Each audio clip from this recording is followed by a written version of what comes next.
Ele se movimenta pelas mais diversas esferas culturais, sempre com um olhar poético, corajoso e curioso pelas coisas à sua volta. No cinema não podia ser diferente. Eu tenho o prazer de receber aqui no estúdio do Revista o ator, roteirista, músico, poeta, o incrível, querido Michel Melamed. Muito obrigada. Uma introdução dessa, eu já posso ir. Michel, vamos falar do filme. See What Look, o que você vê quando olha é o que enxerga. O título ele é muito síntese do filme, né? É um título forte. Que bom. Aí eu fiquei curiosa se você partiu desse título ou se você chegou nele. Não, cheguei nele.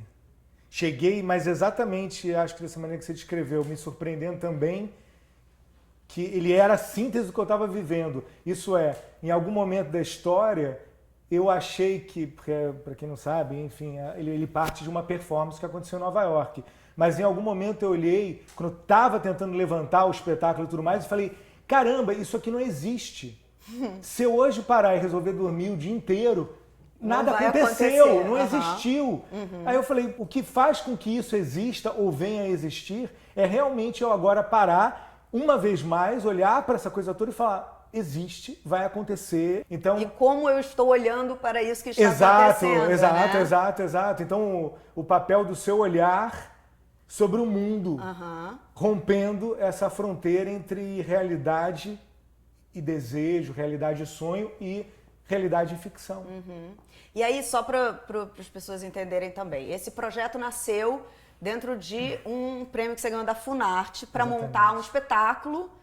E aí, já estava dentro do projeto a ideia de documentar esse processo? Não, nada. Era só o espetáculo? Só o espetáculo. Era necessariamente em Nova York? Não, nem era o espetáculo. Não tinha nada, na verdade. Né, que eu concordei, porque eu fiquei pensando que achei legal você ter dado ênfase no Funarte, porque acho tão importante, essas bolsas têm diminuído a quantidade delas. E, bom, enfim, são mil questões em relação a isso, mas digo, a bolsa permite um modo de trabalho que é maravilhoso.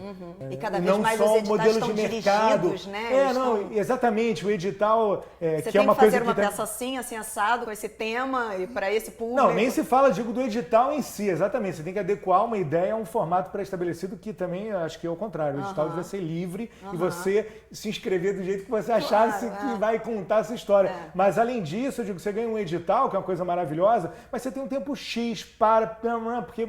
Então, eu digo, a Bolsa permite um modelo que é de pesquisa e que, enfim, o que você estabelece como é. Né? E aí, qual era a sua ideia principal? Então, naquele período, durante 6 anos seguidos, eu fui para Nova York fazendo trabalhos, levando meus espetáculos, etc. E numa dessas viagens, eu fui para um encontro mundial de novos diretores no Lincoln Center.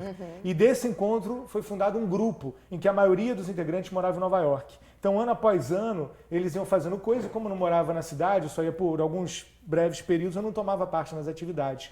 Então, quando eu vi a Bolsa, eu propus para eles que eu queria a Bolsa, porque eu poderia estar na cidade durante 6 meses e tomar parte das atividades do grupo durante 6 meses.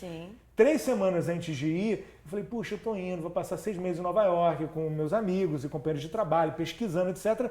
Mas, poxa, eu já fiz um monte de coisa na cidade, conheço um monte de gente, eu vou montar um espetáculo novo. Legal. Puxa, eu vou montar um espetáculo... Aí eu falei, eu vou montar um espetáculo novo.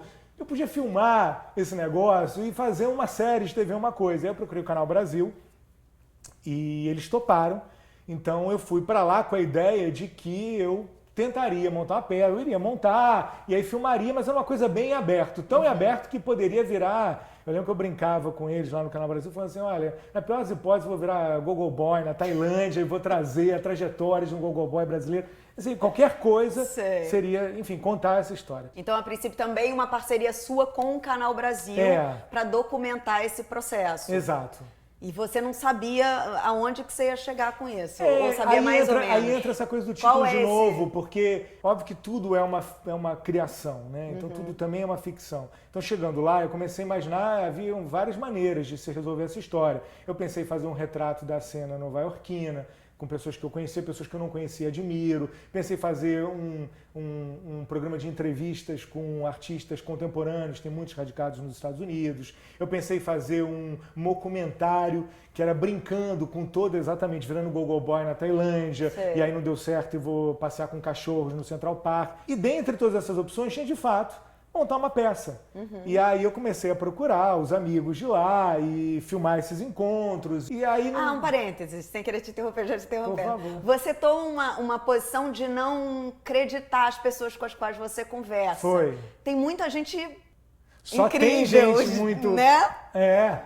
Só tem. E por que essa decisão? Porque acho que está alinhado com Porque também o tem muita gente conceito da e o rua nome. Não, Sim. porque o que você vê quando olha o que enxerga. Você não sabe quem é essa pessoa, talvez o grande público. Talvez mas... você não saiba quem é, exatamente. Não acho que eu achei que era mais rico, além, obviamente, de ter uma questão.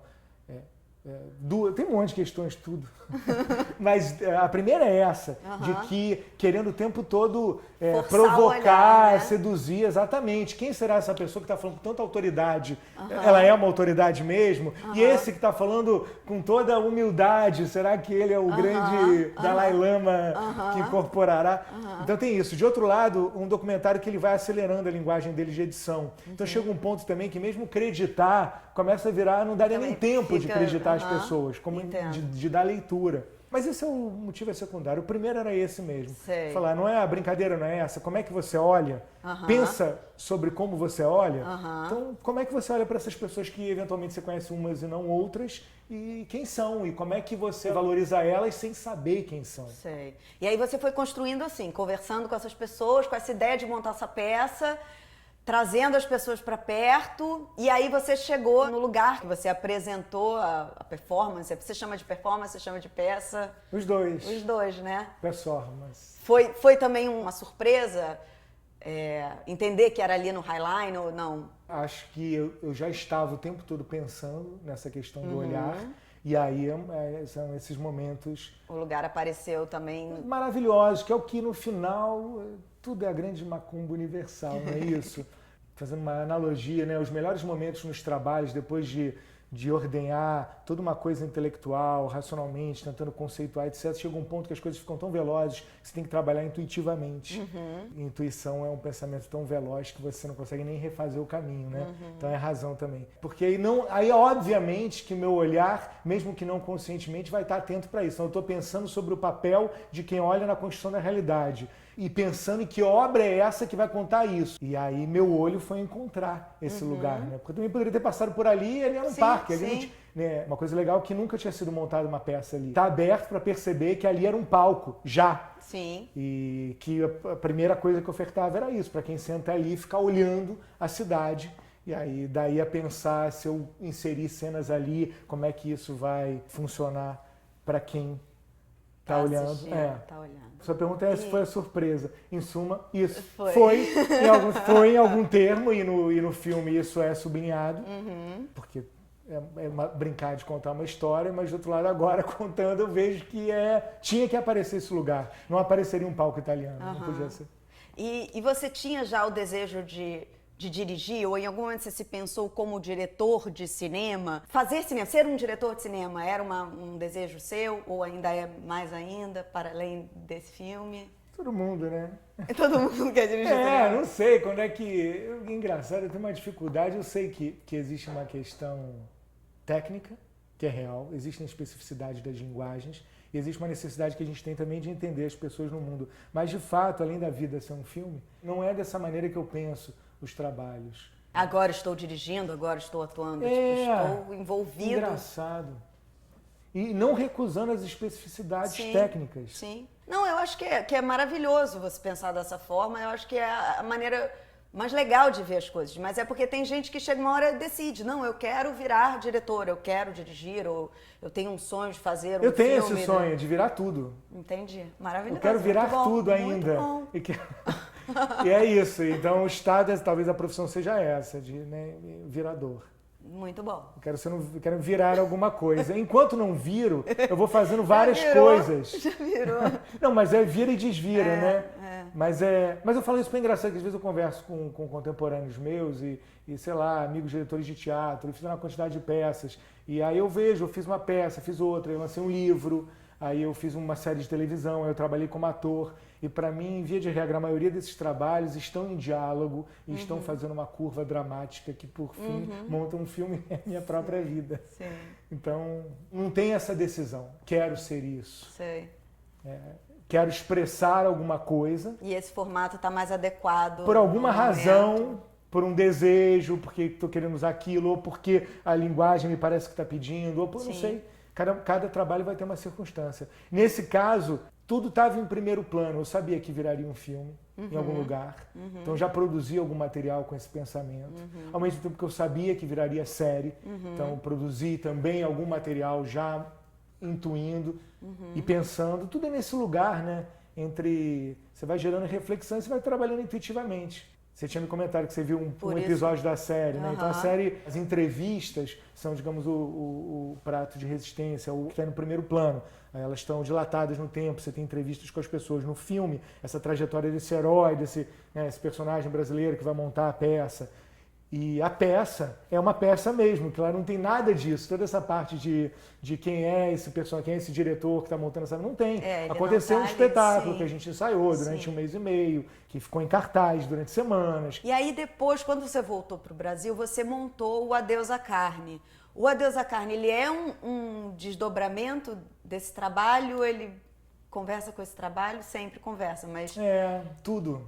Entendi. Tudo... Na teoria mais ampla... Porque eu tô falando isso? Porque em algum momento do filme você traz esse título também, você levanta essa bola. Não fica tão claro ali, né? Perdão, não fica tão claro, né? Não, mas... É engraçado, esse é um pequeno nó górdio que foi usado dessa maneira mesmo. A peça que eu queria fazer era o Adeus à Carne. Entendi. Eu queria fazer lá o Adeus à Carne. Mas aí, como encontrei esse teatro inventado, que não existia, não tinha sentido. O Adeus à Carne foi pensado para o palco italiano. Sei. Então teve que ser inventada uma nova peça. Sei. Então quando eu voltei para o Brasil, eu retomei um projeto que eu queria fazer antes. E aí o Adeus à Carne, por sua vez, já incorporou algumas coisas do Sea Watch Look. Então no final... Tá tudo conversando. Num plano conceitual, sim, como sempre, tá tudo conversando. E num plano objetivo também, sempre. Eu naturalmente acabo agindo assim e eu tenho esse prazer também, desses atravessamentos, desses diálogos, alguma coisa de um primeiro espetáculo tá no outro, e frases e... E você sendo um cara assim, muito autoral, um cara que tá pensando o que você faz, a sua arte, como é que é pra você quando você pega um texto que não é seu? Muitas vezes você escreve seus próprios textos, seus espetáculos teatrais também, você tá falando textos que são seus. Como é pra você trabalhar com textos de terceiros, de outros autores? Isso é um convite? Hã? Eu acho que eu detestaria conseguir normatizar, não há metodologia para nada. O que não deixa de ser uma metodologia. Então, a metodologia você tem que conseguir se relacionar criativamente com as coisas. Não é isso? Mas você é muito crítico? Claro! Que bom! Mas não? isso... Mas em relação ao texto de outrem, não é o texto, é o outrem, né? O outrem é qualquer coisa, o outrem é o texto, o outrem é o parceiro ator, o outrem é o produtor, o outrem é o público. Então você está o tempo todo negociando e dialogando com isso. Eu pergunto porque tem uma série de atores que acabam, ou por via das circunstâncias, ou por escolhas mesmo, fazendo sempre trabalhos em que eles são até coautores sempre, porque estão ali criando também na hora de interpretar, ou de, enfim, mas que acabam falando sempre, não sempre, mas na maioria das vezes, textos de outras pessoas. Você, como um cara que tem tanto a dizer, se na hora que você vai falar um texto que não é exatamente aquilo que saiu da sua cabeça, se isso te incomoda em algum lugar. Perdão, te interrompendo, mas já pegando carona no que você está falando, porque você já deu a resposta e você é atriz, você bem sabe, cara, que loucura que é. No caso desse exemplo, da profissão do ator, um mesmo texto, você dá para 30 atores, são 30 textos. Então todo o trabalho é extremamente criativo, é cheio de possibilidades. Então não acho que pelo fato da ideia do autor, de que eventualmente alguém que é o primeiro proponente, palavra, né? no sentido de ser quem inicia a fagulha, empurra a maré, né, de um primeiro texto, no final isso não é o primeiro, porque todos que estão envolvidos sendo um trabalho criativo estão reinventando aquele negócio. Então acho que um ator, mesmo que diga um texto que não é dele, o texto está sendo reinventado, o texto é dele. O texto é dele. Se o texto não for dele... Ele não é um ator. Aí ele não fez, exatamente. Mas aí ninguém é nada de nada. Aí não... A gente está onde a gente contribui, né? É claro, é claro, é claro. E vem cá, falando de outra experiência sua, A Frente Fria que a Chuva Traz. Que foi uma adaptação de uma peça do Bortolotto, feita por você e pelo Neville de Almeida. Você faz a adaptação do roteiro e você atua também no filme, certo? Tá tudo certo? O que vem primeiro? Qual convite veio primeiro? Como apareceu esse... O ruim é porque essas perguntas são tão pródigas que eu fico sempre num delay, pensando respostas ainda para outras coisas. Então, só queria te elogiar e agradecer. Mas qual era a última frase? Como era? Tinha alguma coisa pontual? Era só Não, se você foi primeiro convidado a atuar ou adaptar o roteiro do filme. Como foi a experiência do filme? Não, primeiro foi convidado a participar. Na verdade, o Neville já tinha adaptado. O roteiro é muito fiel ao texto do Bortolotto. E chegou algum momento ali na reta final, eles tinham algumas questões pontuais que eles estavam em dúvida em relação a uma coisa no início, uma virada no meio, um diálogo, um desfecho. Então tinha algumas coisas pontuais. E aí me convidaram para, enfim, participar de um debate sobre o roteiro como um todo, mas propor coisas naqueles pontos.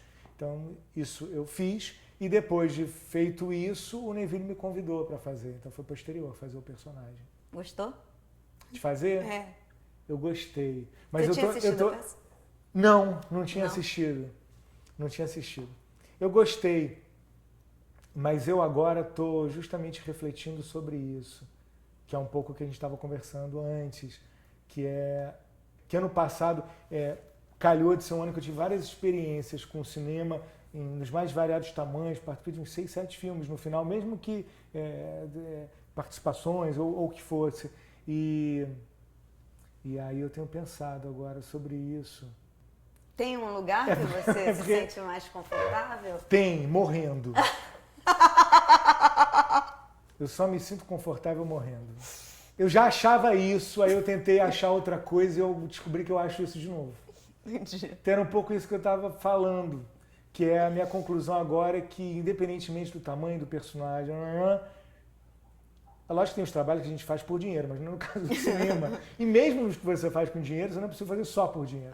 Então, volta a ser a primeira questão, que é você tem que conseguir vislumbrar, e aí junta tudo, amarra de alguma maneira, várias coisas que a gente falou, você tem que vislumbrar a possibilidade de você dar tudo, de você querer dar tudo, de você querer inventar, de você querer reescrever o texto, de você querer... Se comprometer absolutamente com aquilo, né?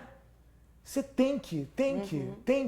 Porque aí independe da sua função, aí independe do teu tamanho dentro do projeto, né? É isso que você está falando? Eu não acho que tem só um modelo. E nem acho que eu tenho só um modelo. É que eu estou fazendo uma fotografia do que eu estou pensando exatamente agora.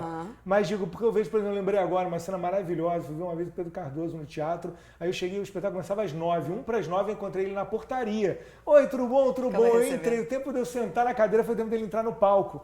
E aí ficou muito claro a maneira que ele faz, com o brilhantismo dele e tudo mais, como era importante para ele manter um lugar ali de uma naturalidade, para ele seguir dali a peça. Assim como tem outros espetáculos que você vê que o ator precisa 2 horas antes de chegar, 3, 4, e aquecer a voz, para poder começar daquele ponto. Sim. Então tem muitos pontos e etc.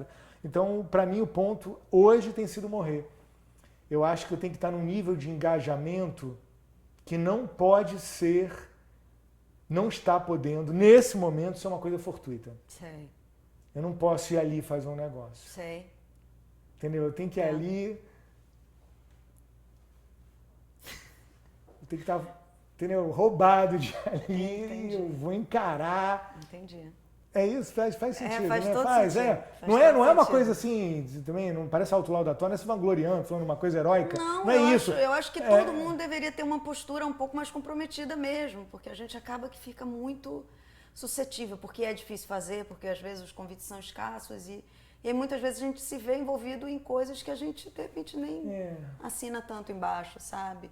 E o mais legal é quando você fala. E aí que eu tô dizendo, tanto faz o teu tamanho dentro do projeto ou a tua função dentro do projeto. Quando você compra aquilo, você diz, putz, isso faz sentido de ser feito, né? É isso que você tá falando ou não? Não, Mad, não, que eu acho que é mais descobrir, pode ser se é pra você ou pra quem for, ou como no caso pra mim, mas digo, é de você descobrir a cada momento qual é o jeito que você se sente vivendo. Porque eu entendo também, como é por isso que me veio o exemplo do Pedro Cardoso, porque eu entendo que tem, no caso a gente está falando mais de atores, né? Mas seja ator, diretor, autor, cada momento está te pedindo uma coisa e você se sente bem. Tem um momento que, então, para não ficar só no exemplo do autor, escrevendo, tem um momento que é maravilhoso quando você começa a requisitar para escrever coisas diferentes, eventualmente não autorais, porque isso te traz um ritmo para a escrita que você fica muito mais veloz do que, né? Erigindo, ordenhando um poema no alto da torre, entendeu? Então essa coisa diária te aquece, e o mesmo para um ator, talvez tenha um ator que eu estou no momento, não, eu quero mais aí numas coisas que eu chego lá e falo o texto porque eu estou muito aqui, entendeu? E porque eu estou fazendo humor, ou porque eu estou fazendo uma outra, eu não sei. Por isso que eu não quis normatizar e nem para mim. Sim. Só foi uma tentativa tresloucada de responder o que você falou, falando de mim nesse momento. E dentro da televisão, como foi a sua experiência com a televisão e o seu encontro com o Luiz Fernando Carvalho? Televisão, eu continuo não vendo essas... Eu sei que tem isso aí. Eu tento não ver essas diferenças. Eu adoro televisão. Porra, agora... Mas é o que eu estava falando para você. Você, dentro da televisão, faz um produto que tem um tratamento diferenciado, que tem uma obra, que tem um cuidado, que tem um tempo de decantação e de entendimento e de estudo, que a maioria das coisas, quando eu falo televisão, é porque a televisão tende a ter um ritmo mais acelerado, um conteúdo mais... E que tem outras coisas em troca, né? Eu não sei, eu sei do que você está falando, eu não tenho tantas experiências, assim como ator, fazendo novelas, etc. Espero que venha a ter. Mas para poder falar com mais propriedade. As poucas que eu tive eu entendo, mas tem outros lados. Se tem essa agilidade, eu fiquei felicíssimo com o beijo da Fernanda Montenegro com a Natália Timber. Então isso é só uma projeção que um espaço daquele consegue. Ainda foi engraçado falar assim, a televisão, né? Pô, hoje em dia, então, com a internet, é tão difícil, né? Falar assim, a linguagem. O que é a linguagem de televisão? A linguagem do audiovisual. Pô, a linguagem do audiovisual. Que é a televisão, que é a internet, que é o cinema e o documentário. Olha essa encruzilhada maravilhosa que o cinema e o documentário se atravessaram. A televisão no Brasil também virou uma coisa que tem um formato mais específico. Você não sente isso um pouco? Aquela falando de dentro da televisão, fazendo um programa de televisão. Então, mas eu não sei, mas alguém pode estar vendo a gente agora no YouTube. Sim, é verdade. Eu tenho visto muito assim, tudo. Isso mais ainda... Tudo muito eu adoro, eu me sinto assim por dentro, estou muito feliz que o mundo está nesse lugar, muito fragmentado. Então também já nem, por isso que também, mais uma razão para falar assim, televisão, eu não sei, porque entendeu? Eu vejo um programa, um bloco, e vejo um vídeo do Porta dos Fundos, e leio uma matéria do New York Times ou de um blog na Indochina, e nessa 1 hora eu tive diversas experiências com diversas linguagens, com diversos gêneros, e isso foi maravilhoso. E esse é o espaço, isso é uma coisa que eu tenho pensado bastante, esse é o espaço da obra. Isso é um desafio hoje para o artista, né? Qual é o espaço do artista hoje? Porque não é só dar, né, como Mário de Andrade, né, conta tudo que eu chamo de contos, às vezes isso aqui é 1 hora. Se eu vou ficar 1h30 sentado assistindo teu negócio, isso gera menos atravessamentos, reflexões e emoções do que um vídeo do Porta com não sei o quê, com um poema do Drummond antigo que eu lembrei, vou ficar em casa na internet. Então, no final, acho que é esse somatório dos acontecimentos. Por isso que eu tô adorando assistir esse teu programa hoje. Entendi. Seu convidado, ok, mas né, de dentro... De dentro e de já fora. estou assistindo. Que bom. Olha só, o que mais você está fazendo? Está escrevendo alguma coisa? Não, tô. Sempre estamos, né? Sempre estamos. Nos últimos anos foi muito em função de quando é que saiu o trabalho e realmente senta-se para concretizar aquilo. Enquanto não se sabe exatamente o que vai ser o próximo trabalho, você vai avançando vários projetos. Hoje, o projeto que eu tenho mais desejo é justamente um novo filme de ficção. De ficção. Então o roteiro já está escrito, mas ele precisa de novos tratamentos. Quero muito fazer, uma coisa que eu quero muito fazer. Muito boa sorte, eu vou querer muito assistir. Eu quero muito que você veja. Obrigada, querido, obrigada mesmo. Muito obrigado. Eu que diga. Bom, se você quiser ver a entrevista na íntegra, entra no site revistadocinembrasileiro.com.br. Nós ficamos por aqui e você fica com mais um filme de micrometragem. Até mais.